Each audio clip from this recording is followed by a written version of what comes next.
Франчайзинга на Phonex предлага откриването на магазини за мобилни телефони и услуги в цялата страна.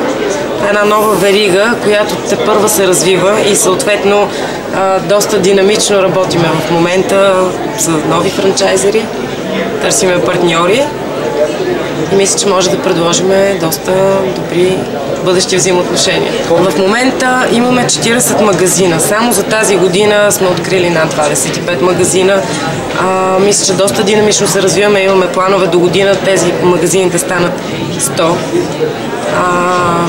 Доста сме амбициозни и смятаме, че може да предложим доста добри условия на нашите бъдещи франчайзингополучатели. Абсолютно всеки амбициозен човек, който иска да развива собствен бизнес.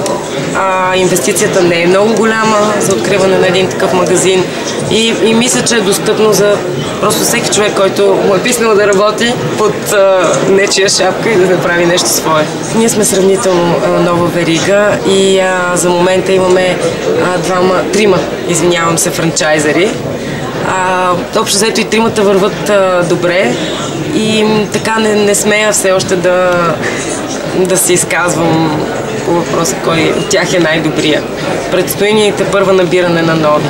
За да бъде успешен бизнесът на един франчайзингополучател на Phonex, за мен трябва човека да е най-вече активен, да знае какво иска и да годи целите си.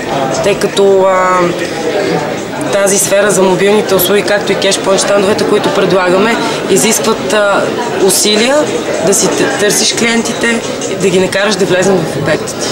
Аз мисля, че изложението Franchise Expo 2009 беше полезно за нашата фирма, тъй като намерихме доста контакти